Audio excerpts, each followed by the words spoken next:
Hello les amis, j'espère que vous allez bien et je vous retrouve aujourd'hui pour vous présenter mon bilan du mois d'octobre. Alors en tout j'ai lu 12 livres ce mois, j'ai beaucoup lu comme vous pouvez le voir et j'ai eu 2 coups de cœur. Alors c'est parti, je vous présente tout ça. Alors on va commencer avec mon premier coup de cœur, il s'agit de Phobos, le tome 1 de Victor Dixon. Ici on va suivre l'histoire de Léonore qui va être envoyée dans l'espace avec 5 filles et 6 garçons. Et le but en fait c'est qu'ils vont être envoyés dans l'espace pour coloniser la planète Mars. Et pendant leur voyage jusqu'à la planète Mars, un jeu de télé-réalité va être mené. Donc en fait, bien entendu, il s'agira d'un jeu de séduction. Les prétendants vont pouvoir se rencontrer dans un espace clos. Et le but à la fin, c'est quand ils arrivent sur Mars, et bien chacun devrait être en couple avec l'un des autres. Voilà. Donc au niveau de l'histoire, j'ai beaucoup aimé, ça a été une histoire palpitante. J'ai dévoré ce livre, l'écriture de Victor Dixon est addictive. Et j'ai trouvé les personnages attachants, notamment Léonore, ainsi que d'autres personnages qui m'ont beaucoup ému. Et sinon le dénouement final, juste coché bien entendu. On envoie ces jeunes dans l'espace, mais on ne leur dit pas tout. Derrière il y a des complots qui se passent, des choses comme ça, et j'ai adoré. Voilà, donc pour moi ça a été le gros coup de cœur. Je vous avoue que là, je me serais écoutée, j'aurais sauté sur le tome 2. Donc j'espère avoir le temps en novembre de me le caser, mais vraiment un gros coup de cœur. Au niveau de l'écriture, je peux vous montrer, ce que j'ai beaucoup aimé, c'est qu'il y a des illustrations dedans. Et si j'en retrouve une, alors attendez. En plus j'avais oublié d'enlever le marque-page, c'est bien comme ça. Ça me permet de récupérer mes marque-pages. Alors, c'est qui sont les petits dessins? Ah voilà. Voilà par exemple, ici vous avez une image du campus sur Mars, c'est qui devrait aller habiter. Après au niveau de l'écriture, comme j'ai dit, c'est assez gros. Franchement, ça m'a pas posé de problème pour lire. J'ai lu ce livre très rapidement. Et il fait, ce premier tome, 433 pages. Voilà. Donc un gros coup de cœur. Si vous aimez la science-fiction et que vous aimez tout simplement les romans de Victor Dixon, je ne peux que vous recommander cette saga. Alors je vais tout de suite enchaîner avec mon deuxième coup de cœur. Il s'agit de The Scare de Letty Kane. Ici on va suivre l'histoire de Jérémia qui, lorsqu'il était enfant, assistait à l'enlèvement de sa sœur. Il a vu ce qui s'est passé, mais le kidnappeur l'a assommé et il n'a rien pu faire pour aider sa sœur. Aujourd'hui, on est 20 ans plus tard, dans l'enlèvement de sa sœur, on toujours Jérémia, il est devenu détective privé. Et droit à ce moment-là, des kidnappings vont avoir lieu. Et c'est justement des petites filles aux yeux verrons qui vont être enlevées comme sa sœur. Et ces filles, on va les retrouver momifiées et habillées comme des poupées. Et là, Jérémia, il va s'intéresser à cette enquête car il pense que justement le ravisseur est le même que celui qui a enlevé sa sœur. Voilà. Alors au niveau de l'histoire, eh bien c'est un thriller. J'ai trouvé captivant. Très franchement. Jérémia, c'est un personnage qui a été écorché par la vie. Il est touchant. Vraiment, je m'y suis beaucoup attachée et j'ai été émue par ses réactions, tout ça. Et bien entendu, c'est une intrigue qui est haletante, qui est palpitante, il y a beaucoup de rebondissements. Et bien entendu, je n'ai pas vu venir le dénouement final. Et c'est vraiment, ce livre il m'a captivée. Après bien entendu, il y a aussi une petite romance qui va se dérouler entre deux. Donc j'ai beaucoup aimé ce mélange thriller-romance. Ça m'a beaucoup plu. Et pour moi c'était un gros coup de cœur. Franchement, je crois que c'est un livre qui fait environ 200 pages. Je l'ai dévoré en 2 jours. Voilà, pour tout vous dire. Et quand je suis arrivée à la fin, c'est que vraiment tout est en train de se résoudre. Je l'ai dévoré quoi, j'ai pas pu faire autrement. Je pourrais pas lâcher ce livre avant d'avoir le fin mot de l'histoire. Voilà. Donc amateur de thriller, en plus c'était un thriller qui passait très bien en période d'Halloween. Je ne peux que vous recommander cette lecture.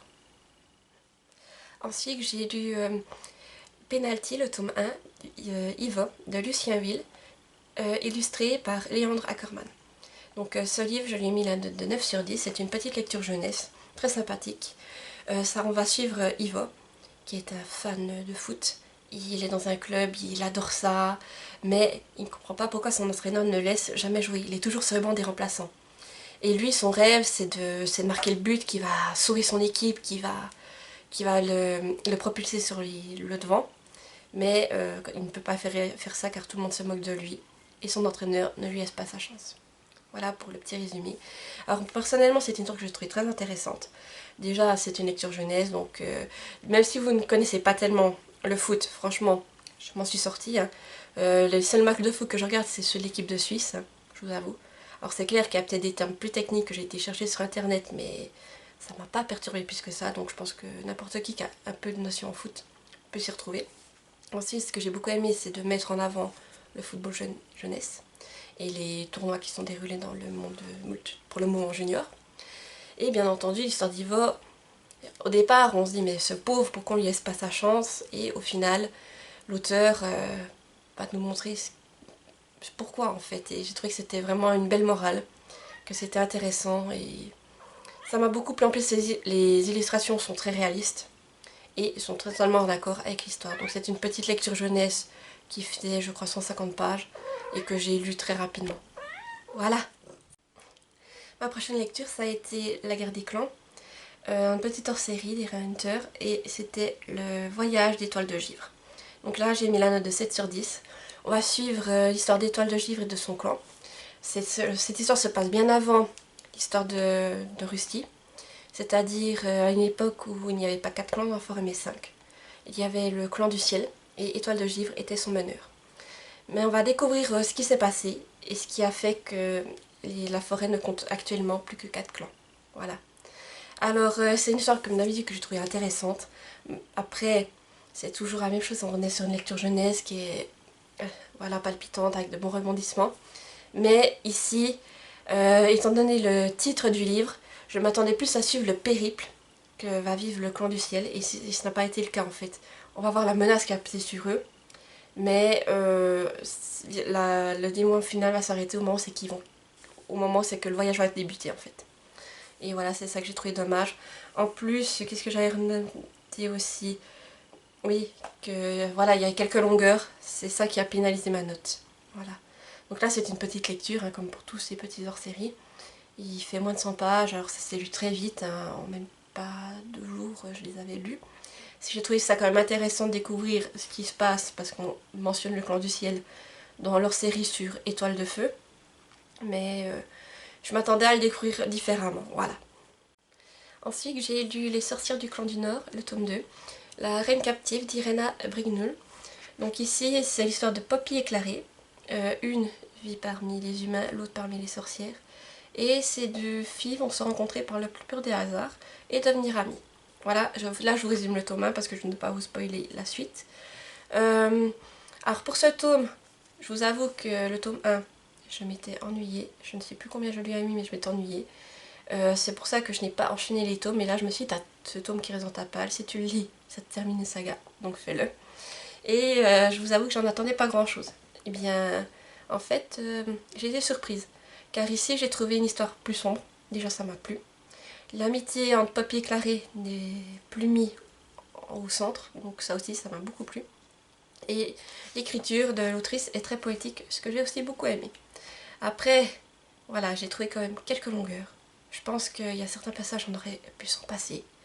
Et aussi, j'ai pu anticiper certains éléments, donc voilà. C'est pour ça que je lui ai mis la note de 7 sur 10. Après, je vous mets en garde, dans ce tome, il y a une scène de viol. Alors, on n'y assiste pas vraiment, on la devine. Mais si ça peut choquer certaines sensibilités, voilà, abstenez-vous. Pour moi, ici aussi, ce que j'ai beaucoup aimé, c'est que dans ce tome, la magie est beaucoup plus présente que dans le premier. Voilà, là, on est vraiment sur des sorcières, on voit vraiment leur pouvoir, ce qu'elles peuvent faire, ces choses-là. Ça, j'ai beaucoup aimé. Alors, voilà, une lecture qui passe bien en période d'Halloween. Voilà. Après, c'est une saga, je vous avoue, le tome 1, je ne pense jamais le relire. Je pensais m'en débarrasser après coup. Vu que là, quand même, le tome 2, j'ai bien aimé. Je pense que je vais les garder quand même dans ma bibliothèque. Mais je ne pense pas la relire de sitôt. Pour ma prochaine lecture, eh bien, j'ai lu Recovery Life, le tome 1, de Rose P. Alors ici, on va suivre l'histoire d'Emma. On est en 2065. Emma, elle va aller dans la société Recovery Life. Le but, c'est qu'on va lui injecter des puces en elle, en fait, des capteurs, je crois, ou des puces. Je ne sais plus exactement quel terme est utilisé. Et ces puces vont permettre justement que si elle venait à mourir, eh bien, sa personnalité et ce qu'elle était serait sauvegardée. Et elle fait ça pour son fils justement, pour pas que celui-ci se retrouve orphelin s'il devait y arriver quelque chose. Mais rien ne va se passer comme prévu. Voilà. Là, c'est une lecture, j'ai mis la note de 8 sur 10. J'ai trouvé que c'est un univers futuriste très prenant, une histoire intéressante. Pardon. Oh là là. Après, c'est un texte qui est très court. Il fait moins de 100 pages. Alors bien entendu, pour moi, ça a manqué de détails. À certains moments, j'aurais voulu en apprendre plus sur certaines choses, notamment sur Recovery Life. Et après, je vous avoue que c'était une lecture où les paragraphes, c'était vraiment un texte qui était très compressé. Et par moments, eh bien, dans un paragraphe, on va sauter à un autre élément. Et moi, comme c'était vraiment le texte était vraiment très entassé, je ne comprenais pas et je me retrouvais perdue dans ma lecture. Voilà. C'est pour ça que je lui ai retiré des points. Mais je vous avoue que j'ai quand même hâte de lire le tome 2. J'ai hâte de voir ce que me réserve justement cet univers. Voilà. Mais si vous aimez tout ce qui est un peu science-fiction, univers futuriste, tout ça, je vous recommande cette lecture. Ma prochaine lecture, ça a été La Guerre des Clans, un petit hors-série de nouveau. Le souhait de Feuille de Lune, d'Era Hunter. Ici, on va suivre l'histoire, comme vous vous en doutez, de Feuille de Lune. Elle vient d'être nommée guérisseuse du clan du tonnerre. Et elle va se retrouver face à un dilemme. Voilà. Je ne vous en dirai pas plus pour ne pas vous spoiler. Alors, c'est une histoire que j'ai trouvée très captivante. Aussi très émouvante. Je vous avoue que par moments, j'ai eu les larmes aux yeux, car Feuille de Lune, elle va pas être ménagée. Bien au contraire. Elle va vivre des moments très compliqués. Et ça m'a vraiment émue. Pour dire que ce ne sont que des chats. Voilà, ça m'a vraiment émue. Et l'histoire de Feuille de Lune, elle est totalement en accord avec la saga. Bien entendu, c'est une petite lecture aussi ici de moins de 100 pages. Ça, je l'ai lu très rapidement. Et j'ai beaucoup aimé. Ensuite, j'ai lu Conte de zombies d'Anthony Lamacchia. C'est que j'ai mis 8 sur 10. Alors ici, ce sont des petites nouvelles, je crois qu'il y en a 16. Où c'est qu'on va suivre des histoires bien entendu de zombies, mais aussi en lien avec des fées. Voilà. Donc moi ça m'a beaucoup plu. J'ai trouvé que c'était toutes des bonnes nouvelles, avec des intrigues prenantes et des dénouements finaux qu'on ne voit pas venir. Et ce que j'ai beaucoup aimé, c'est que ce sont des univers très variés, il n'y en a aucun qui se ressemble. Voilà, on peut aller dans le passé, dans un univers fantasy, fantastique ou carrément dystopique. Voilà, alors ça m'a beaucoup plu. Après, j'ai même beaucoup aimé aussi le fait qu'il y ait des clins d'œil dans certaines nouvelles qui soient faits à des mythes et à des contes. Ça m'a beaucoup plu, notamment. Et par contre, ce qui fait baisser la note, voilà, comme j'ai mis 8 sur 10, c'est juste qu'il y a certaines nouvelles que j'ai moins appréciées que d'autres, bien entendu. Il y a des nouvelles, ça a été le gros coup de cœur, que j'ai adoré, d'autres ça a été, bon, voilà, c'était normal, et d'autres que j'ai moins appréciées. Voilà. Mais si vous avez envie d'une petite lecture sympathique pour Halloween et que vous avez envie de découvrir des petites nouvelles vraiment intéressantes, je vous laisse découvrir ce recueil. Ainsi que j'ai lu Aria the Masterpiece, le tome 2 de Kozoe Amano. J'ai mis la note de 9 sur 10 à cette lecture. Alors ici on va continuer à suivre les aventures d'Akari, qui est sur la planète Aqua, et qui suit un apprentissage de Ondine. Donc elle veut devenir chauffeuse de gondole. Voilà. Dans la ville de Néo-Venise, qui est une ville qui ressemble à Venise. Voilà. Alors ici, on va découvrir de nouvelles spécificités de cette planète. Et c'est vraiment très sympathique. Donc c'est une lecture que j'ai beaucoup aimée, que j'ai trouvée très cocooning. En plus, ça allait très bien pour cet automne, car ici, dans ce tome, on va suivre plutôt la période de l'automne et de l'hiver. Voilà. Et les dessins sont toujours aussi magnifiques, si je peux juste vous en trouver. En plus, il y en a certains qui sont faits en couleur. C'est juste magnifique. Voilà, regardez. C'est un vrai régal pour les yeux. Alors c'est une histoire vraiment très mignonne, touchante, vraiment idéale pour passer un bon moment. Et moi je me suis régalée, voilà. J'ai vraiment passé un moment, c'était vraiment mignon tout. Et les dessins sont juste magnifiques, je vous avoue que par moments je m'arrêtais quelques minutes sur chaque page pour voir tous les détails tellement c'est beau. Et que ça me plaisait. Voilà. Donc si vous avez envie d'une lecture agréable, sans prise de tête, et de découvrir toujours de nouvelles choses, eh bien, je vous conseille cette petite saga de manga. Ensuite, j'ai lu La Guerre des Clans, toujours, un autre hors-série, Le Silence d'Aile de Colombe, d'Era Hunter, auquel j'ai mis la note de 7 sur 10. Alors ici, cette histoire ça se passe entre à la fin du cycle 4, du coup. On va suivre Elle de Colombe, qui a perdu ses pouvoirs, on va dire entre guillemets. Et après un grand combat. Et elle a du mal à reprendre une vie normale. Voilà. Donc on va la suivre dans cette aventure et voir ce qui va lui arriver. Alors c'est une histoire que j'ai trouvée très intéressante, prenante. En plus, on va découvrir les tensions qui règnent au sein des différents clans. Après, bien entendu, ce qui a fait descendre la note, c'est que j'ai trouvé quelques longueurs. Voilà, dans cette histoire. Et surtout, des incohérences. Alors je ne sais pas si c'est des incohérences déjà de base ou si c'est au niveau de la traduction que ça n'a pas suffi, mais au niveau des prénoms des personnages. Alors je vous avoue que des fois moi ça m'a un peu perdu et c'est pour ça que ça a fait baisser la note. Après ça reste une histoire très intéressante qui permet d'en apprendre plus sur Elle de Colombe et sur ce qui risque de lui arriver dans les futurs cycles. Ensuite j'ai lu Halloween en 13 nouvelles du groupe Gaélique auquel j'ai mis 8 sur 10. Donc là, ça va être, comme vous l'avez compris, 13 petites nouvelles en lien avec Halloween, le Samhain. Donc j'ai beaucoup aimé chacune des nouvelles, qui sont vraiment très intéressantes. Les dénouements finaux, je n'en ai vu venir aucun. Voilà, tout simplement. Chaque fois, je me suis retrouvée un peu sur les fesses, je me suis dit, ah ouais, il se passe ça, d'accord. Et c'est ce que j'ai beaucoup aimé, c'est que ce sont des univers aussi très variés. Donc aucune des nouvelles ne se ressemble. C'est ça qui est vraiment sympathique et je vous avoue que j'ai frissonné plus d'une fois. Voilà, c'est vraiment ce que je recherche dans une lecture d'Halloween et là, ça l'a vraiment fait. Après, les débuts de chapitres sont illustrés. C'est vraiment sympathique, ça fait très Halloween. J'ai beaucoup aimé aussi. Et ce qui a un peu fait descendre la note, c'est que comme pour l'autre recueil, il y a des nouvelles que j'ai préférées à d'autres et d'autres que j'ai moins aimées, tout simplement. Voilà. Mais si vous recherchez une lecture à lire le soir d'Halloween ou bien faire un décompte juste avant Halloween, je ne peux que vous recommander ce recueil. Et ma dernière lecture du mois d'octobre, ça a été Frisson Suisse, Taveyan la porte au diable de Mark Woltenhauer. Voilà. Alors ici on va suivre l'histoire de Mélissa et Adam qui sont en vacances dans un petit alpage. Et un jour, un cabri va disparaître et ils vont se lancer à sa recherche. Et ils vont se rendre compte qu'en fait, il pourrait y avoir d'autres choses de cachées dans ce petit village.